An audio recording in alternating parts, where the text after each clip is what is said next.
Salam blender Indonesia. Assalamualaikum warahmatullahi wabarakatuh.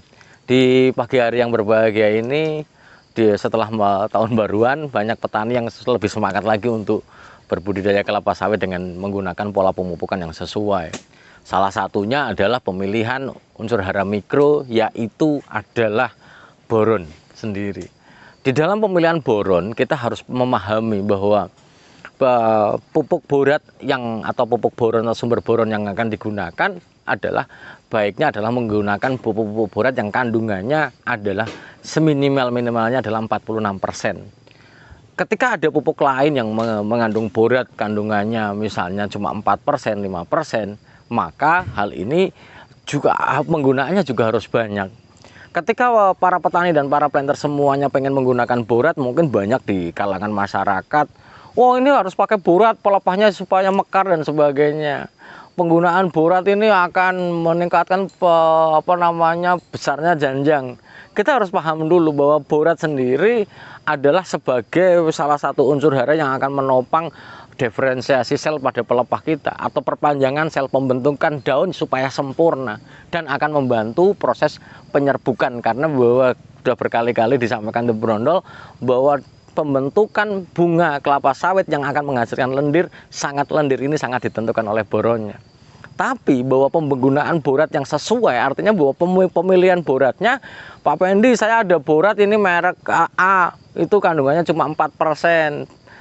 Misalnya ada unsur hara lain yang misalnya unsur hara mikro kompleks, kandungan boronnya cuma 5% dan sebagainya. Maka sebenarnya pupuk borat ini adalah tidak sesuai dengan ketika kita hanya menggunakan 50 gram saja. Penggunaan borat pada kondisi yang normal sendiri adalah 50-100 gram saja. Ketika kita menggunakan borat lebih daripada 100 gram atau 200 gram bahkan sampai pada taraf-taraf yang lebih tinggi lagi akan menyebabkan nekrosis atau terbakarnya pada tepian daunnya. Ketika unsur hara mikro itu hanya sedikit, maka kita harus memilih pupuk borat yang sesuai.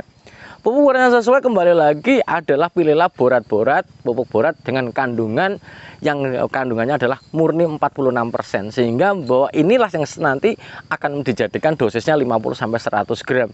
Kalau seandainya kandungannya kurang daripada itu, maka ya pasti akan berpengaruh terhadap pembentukan pelepah nantinya. Percuma saja kita ngasihnya kalau jumlahnya sedikit. Seperti contoh seperti gini. Pak Pendi, tapi NPK 138274 itu ada boratnya 0,65% dikalikan 6 kilo. Oh, banyak banget seperti itu. Jadi memang cukup untuk ketika kita ada NPK yang ada boratnya tapi penggunaannya cukup banyak, ya sah-sah saja, nggak ada masalah. Tapi kalau misalnya penggunaan pupuk borat yang kandungannya hanya 2-6% saja, tapi kita tidak bisa menggunakan sampai hanya 50-100 gram.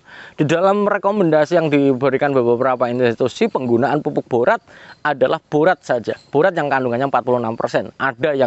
Ada borogen 46, ada misalnya borat captawon, ada borat pentrahidrat misalnya, bisa kita gunakan.